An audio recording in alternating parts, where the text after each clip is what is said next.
Puji Tuhan, Shalom. Kita mengucap syukur jika pada hari Minggu ini kita bisa kembali berkumpul untuk kita dapat beribadah kepada Tuhan.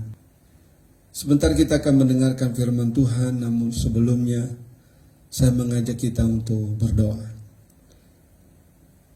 Bapa di surga yang kami panggil dalam nama Tuhan Yesus Kristus, kami sungguh mengucap syukur kepadamu ya Tuhan, jika pada kesempatan hari ini kami dapat beribadah kepada Tuhan dan juga kesempatan bagi kami untuk mendengarkan firman-Mu.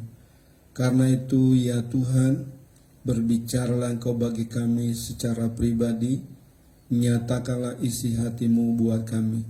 Buatlah kami mengerti, memahami, untuk kami dapat terapkan dan lakukan dalam kehidupan kami sehari-hari. Di dalam nama yang berkuasa, Yesus Kristus Tuhan, kami sudah berdoa dan mengucap syukur. Amin. Bapak, Ibu, saudara-saudara yang saya kasihi dalam nama Tuhan Yesus Kristus, marilah kita membuka Alkitab kita dalam surat Kolose, pasal yang kedua, ayatnya yang ke-7. 1, 2, 3.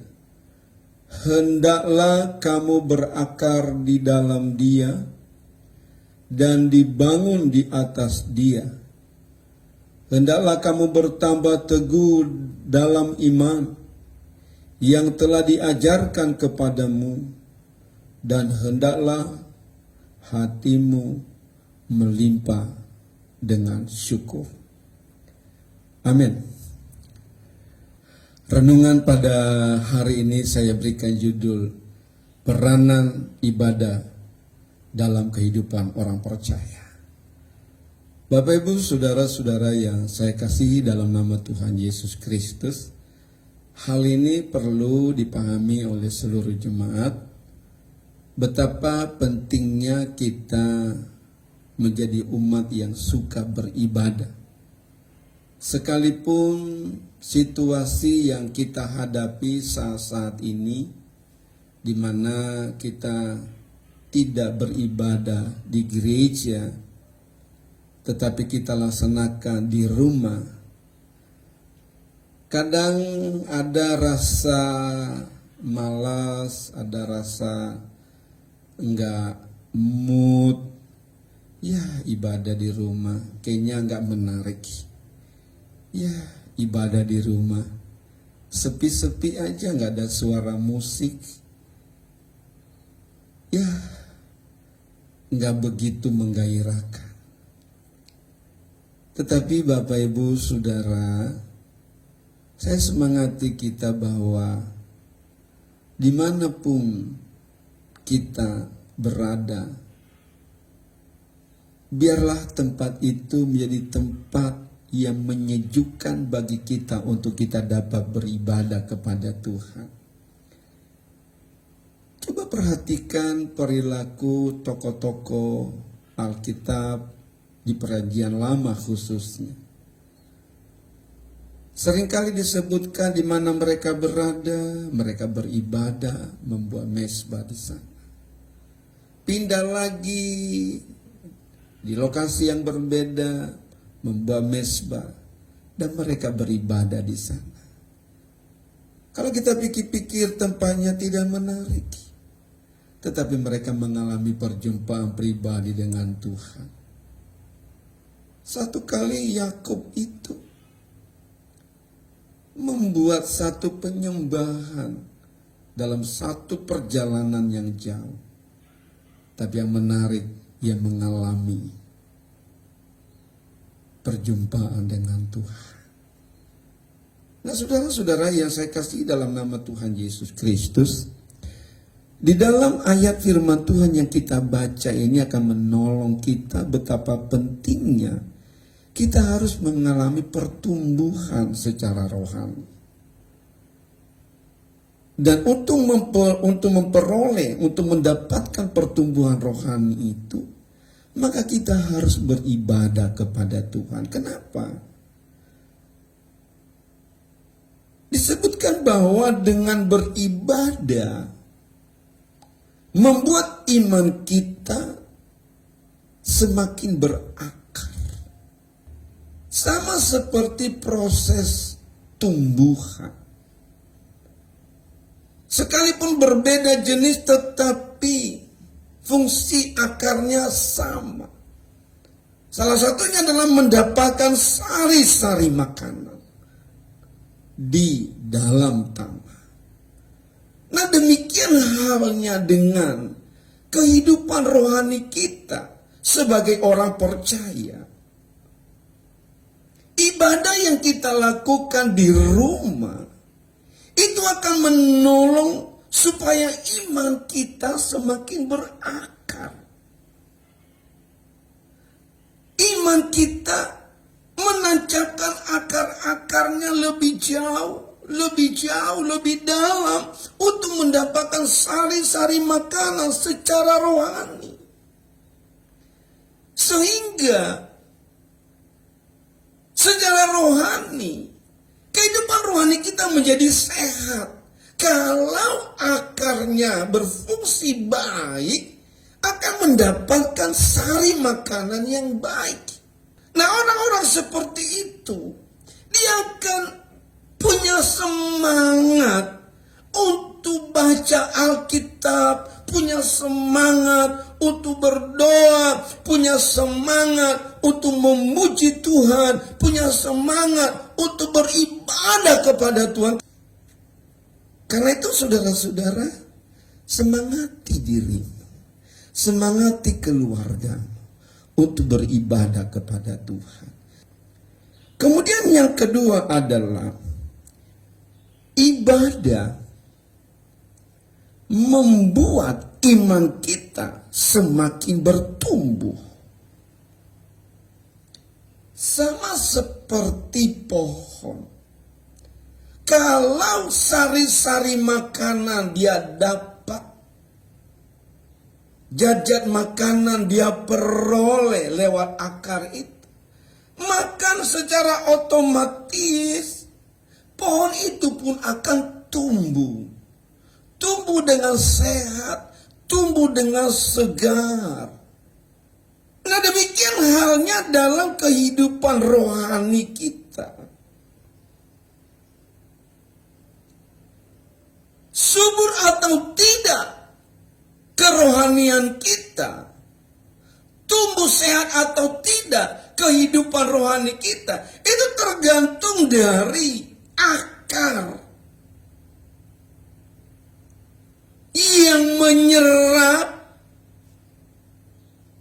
makanan-makanan rohani. Nah, dengan demikian, ketika ibu bapak punya kegairahan beribadah, punya kegairahan untuk melakukan, membangun mesbah keluarga, maka kehidupan rohani kita menjadi semakin sehat. Kehidupan rohani kita menjadi semakin dewasa. Kehidupan rohani kita semakin bertumbuh. Nah, kalau kita lakukan ibadah ini dengan benar, tidak dengan keluh kesah, tidak dengan merengut, tidak dengan malas-malasan, saya percaya ibadah yang kita lakukan membuat iman kita semakin bertumbuh. Karena itu Bapak Ibu yang saya kasihi, ayolah beribadah dengan sungguh-sungguh kepada Tuhan. Supaya apa?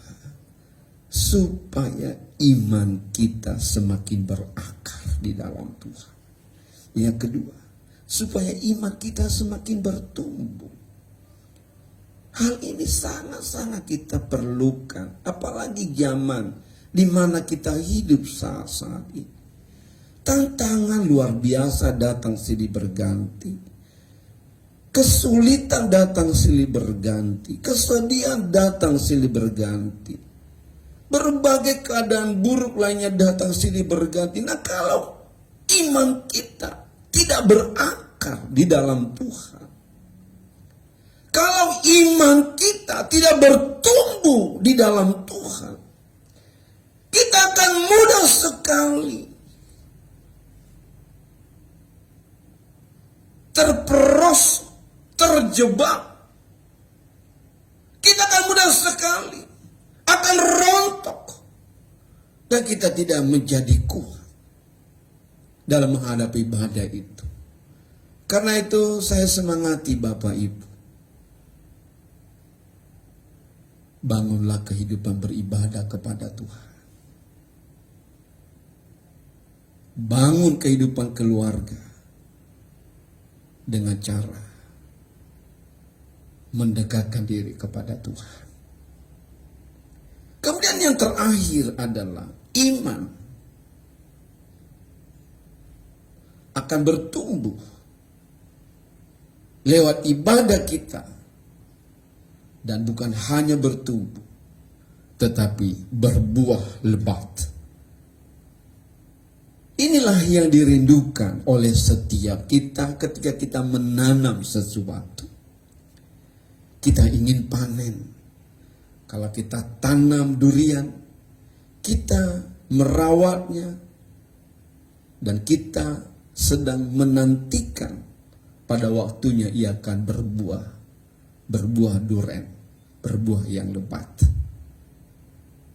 Inilah yang Tuhan kehendaki dalam hidup kita, supaya kita menjadi umat Kristen yang berbuah, dan buah-buah kita itu dapat terlihat, buah-buah kita itu dapat dinikmati oleh orang lain. Ibadat tidak hanya sekedar rutinitas, tidak hanya sekedar ikut-ikutan, tetapi ibadah membuat iman kita berbuah. Karena itu Bapak Ibu Saudara, orang-orang yang suka beribadah, hidupnya akan menjadi berkat bagi orang lain. Orang-orang yang suka beribadah, kata-katanya akan menjadi berkat bagi orang lain. Orang-orang yang suka beribadah kepada Tuhan, seluruh hidupnya menjadi berkat bagi orang lain. Kiranya renungan firman Tuhan pada hari ini mendorong dan menyemangati kita menjadi umat, menjadi keluarga yang suka beribadah kepada Tuhan. Karena dengan beribadah, iman kita bertumbuh, iman kita semakin berakar, iman kita semakin berbuah lebat. Tuhan berkati. Amin untuk firman Tuhan. Mari kita berdoa. Bapa di sorga, kami sungguh mengucap syukur buat firman Tuhan yang sudah kami dengarkan pada hari ini. Tuhan, tolonglah kami, biarlah panggilan beribadah menjadi kesukaan bagi kami. Seberapa kami yang hadir pada hari ini, yang mendengarkan firman Tuhan hari ini, kalau selama ini kami mengabaikan hari-hari ibadah, kalau selama ini kami tidak tertarik untuk beribadah kepada Tuhan, kalau hari-hari ini kami lebih suka kepada hal yang sifatnya duniawi, haleluya, hari ini hamba berdoa di dalam nama Tuhan Yesus Kristus, ulurkan tanganmu atas setiap saudara-saudara kami yang hari-hari ini tidak punya kegairahan dalam beribadah. Di dalam nama Tuhan Yesus, hatinya dijamah, hatinya dipulihkan, hatinya dibaharui. Taruhkanlah roh yang lapar akan Tuhan, taruhkanlah dalam hidupnya, haleluya, roh yang haus akan Engkau. Biarlah setiap anak-anak Tuhan punya kegairahan, punya semangat untuk datang beribadah kepada Tuhan. jika ada di antara kami hari ini yang sedang dalam pergumulan, sedang dalam persoalan, hamba mohon ulurkan tangan atas setiap kami. Di dalam nama Tuhan Yesus Kristus, anugerah Tuhan turun atas setiap kami. Di dalam nama Tuhan Yesus Kristus, yang sakit disembuhkan, yang susah dihiburkan, yang lemah dikuatkan, yang kekurangan diberkati dan dicukupkan oleh Tuhan. Diberkatilah setiap umat Tuhan, biarlah hati mereka terus melekat kepadamu. Di dalam nama Tuhan Yesus Kristus kami sudah berdoa dan mengucap syukur. Haleluya. Amin.